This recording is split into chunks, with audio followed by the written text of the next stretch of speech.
नमस्कार दोस्तों, मैं डॉक्टर आकाश कोटनाला। इस लेक्चर में हम नाद बिंदु उपनिषद का संपूर्ण परिचय जानने वाले हैं। जानेंगे इस उपनिषद को हम नाद बिंदु उपनिषद क्यों कहते हैं, किस वेद के अंतर्गत यह उपनिषद निहित है, कौन कौन से विषय हैं जो कि हमें इस उपनिषद से संबंधित योग के किसी भी एग्जाम में प्रश्न पूछे जाते हैं। प्रारंभ करते हैं हम नाद बिंदु उपनिषद का परिचय। जैसे कि अभी तक हम सभी उपनिषदों के बारे में चर्चा कर चुके हैं कि प्रत्येक उपनिषद किसी न किसी वेद के अंतर्गत निहित है। यह जो नाद बिंदु उपनिषद है यह ऋग्वेद के अंतर्गत हमें प्राप्त होता है। ऋग्वेद के अंतर्गत और अन्य उपनिषद भी हैं, जैसे कि हमने मुख्य उपनिषदों के अंतर्गत तैत्तिरीय उपनिषद पढ़ा, तो तैत्तिरीय उपनिषद भी ऋग्वेद के अंतर्गत हमें प्राप्त होता है। यह जो नाद बिंदु उपनिषद है यह भी ऋग्वेद के अंतर्गत ही निहित है। ध्यान दीजिएगा, यह जो उपनिषद है इस उपनिषद के प्रारंभ में ही जो ओमकार है, ओमकार को हंस मान करके उसके विभिन्न अंग और उपांगों की विस्तार पूर्वक चर्चा की गई है। जब हम उपनिषद प्रारंभ करते हैं तो उपनिषद प्रारंभ होते ही हमें हंस विद्या पढ़ने को मिलती है, जहां पर कि ओमकार को हंस मान करके उसकी उपासना अर्थात उसके विनियोग आदि का भी फल यहां पर बताया गया है। तो ध्यान दीजिएगा, ओमकार को यहां पर हंस मान करके इसके अंग उपांगों की यहां पर चर्चा की गई है, जो कि हमारा मुख्य विषय भी है। इससे संबंधित योग के किसी भी एग्जाम में आपको प्रश्न पूछे जाते हैं, तो ये सारे विषय हमें डिटेल में यहां पर जानने आवश्यक होते हैं। ध्यान दीजिएगा, यह जो उपनिषद है ज्यादा बड़ा नहीं है, मात्र और मात्र इसमें हमें 56 यानी कि 56 मंत्र ही प्राप्त होते हैं।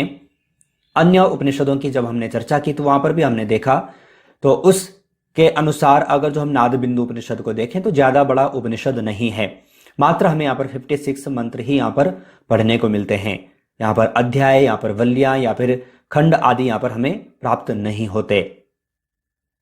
ध्यान दीजिएगा, जब यह उपनिषद हम प्रारंभ करते हैं और जब यहाँ पर हम मनोलय आदि के बारे में यहाँ पर जब चर्चा करते हैं, इसे पढ़ते हैं, तो यहाँ पर साधक की स्थिति व ज्ञान द्वारा प्रारब्ध कर्मों का अक्षय कैसे होता है, इन सब का यहाँ पर वर्णन किया गया है। तत्पश्चात नाद के प्रकार यहाँ पर बताए गए हैं, उनमें से मुख्य रूप से 2 प्रकार के यहाँ पर नाद बताए गए, और तत्पश्चात यहाँ पर नादानुसंधान साधना की भी यहाँ पर विस्तृत व्याख्या हमें प्राप्त होती है। जब आप नाद बिंदु उपनिषद पढ़ेंगे तो यहाँ पर आपको देखने को मिलता है कि साधक की स्थिति का यहाँ पर वर्णन हमें यहाँ पर प्राप्त होता है, और ज्ञान के द्वारा कैसे हम अपने जो प्रारब्ध कर्म हैं इनका अक्षय करें, ज्ञान के द्वारा कैसे इनका अक्षय होता है, इन सब का यहाँ पर वर्णन है। तत्पश्चात यहाँ पर नाद के 2 प्रकार यहाँ पर बताए गए, और यहाँ पर नादानुसंधान साधना के यहाँ पर वर्णन है। तत्पश्चात जब हम अंत में देखते हैं तो अंत में हमें मनोलय के बारे में यहाँ पर पढ़ने को मिलता है। तो कहा कि अंत में मन के प्रभावित होने का कारण व मनोलय की स्थिति का वर्णन किया गया है। तत्पश्चात जब हम यहाँ पर नादानुसंधान साधना पढ़ते हैं तो नादानुसंधान साधना का वर्णन करने के पश्चात यहाँ पर अंत में यहाँ पर मनोलय की भी चर्चा की गई है। तो कहा कि यह मनोलय अर्थात मन का लय कैसे संभव हो, तो इन सब विषयों का यहाँ पर वर्णन किया गया है। तो कहा यह मनोलय तभी होगा जब साधक का नादानुसंधान साधना सिद्ध हो। जिस साधक की नादानुसंधान साधना अर्थात नाद साधना सिद्ध हो गई हो, वही साधक मनोलय अर्थात उसी साधक का मन लय हो सकता है, अर्थात अमनीकरण, अमनी शब्द का भी यहाँ पर प्रयोग किया गया है, अर्थात मन का अमन हो जाना। तो ये सारे विषय हमें यहाँ पर इस उपनिषद में यहाँ पर पढ़ने को मिलते हैं। यहाँ पर नामकरण की चर्चा करें कि इस उपनिषद को हम नाद बिंदु उपनिषद क्यों कहते हैं, तो आप यहाँ पर जान ही चुके होंगे, क्योंकि यहाँ पर नादानुसंधान का यहाँ पर विस्तार पूर्वक यहाँ पर वर्णन किया गया है। जिस प्रकार से आप हठ प्रदीपिका ग्रंथ पढ़ते हैं तो हठ प्रदीपिका ग्रंथ में जो चतुर्थ साधन है वहां पर नादानुसंधान की साधना का वहां पर वर्णन किया गया है, तो उसी प्रकार से यहाँ पर नादानुसंधान की साधना का भी यहाँ पर वर्णन किया गया, और किस प्रकार से यह नाद साधना सिद्ध होती है इस हेतु यहाँ पर कई अभ्यास यहाँ पर बताए गए हैं। तो ये सारे विषय हमें यहाँ पर पढ़ने होते हैं। और ध्यान दीजिएगा, नादानुसंधान का वर्णन करने का कारण इसका विस्तृत वर्णन हमें यहाँ पर प्राप्त होता है, इसलिए इस उपनिषद को हम नाद बिंदु उपनिषद के नाम से जानते हैं। अब ये सारे विषय आप यहाँ पर जान चुके हैं, परिचय आप यहाँ पर जान चुके हैं। प्रतिपाद्य विषयों की जब हम यहाँ पर चर्चा करते हैं कि इस उपनिषद के जो मुख्य विषय हैं जो कि हमें योग के किसी भी एग्जाम में पूछे जाते हैं, वो विषय कौन कौन से हैं, तो ध्यान दीजिएगा।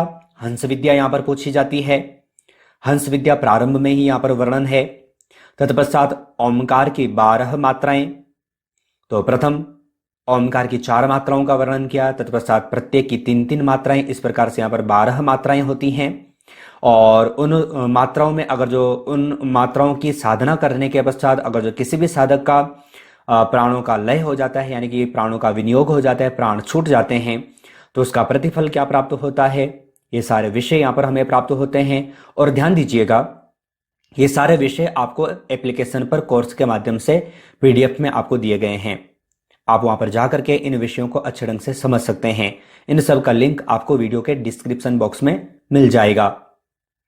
साथ ही यहाँ पर नाद के 2 प्रकार बताए गए हैं और नादानुसंधान साधना का यहाँ पर वर्णन है, मनोलय का वर्णन है। तो ये सारे विषय हमें नाद बिंदु उपनिषद में पढ़ने को मिलते हैं और सारे विषय आपके प्रतिपाद्य विषय हैं, अर्थात इंपॉर्टेंट विषय हैं। तो यहां तक आपने ये लेक्चर देखा तो आप अच्छे ढंग से नाद बिंदु उपनिषद के बारे में यहाँ पर जान चुके होंगे। अब यहाँ पर कुछ एक प्रश्न मैंने आपको यहाँ पर दिए हैं। अगर आप चाहें तो इन प्रश्नों का सही आंसर वीडियो के कमेंट बॉक्स में भेज सकते हैं। प्रथम प्रश्न आपको दिया गया है, निम्नलिखित में से नाद बिंदु उपनिषद में वर्णन प्राप्त होता है नादानुसंधान का, मनोलय का, पंचकोश का, अ एवं ब।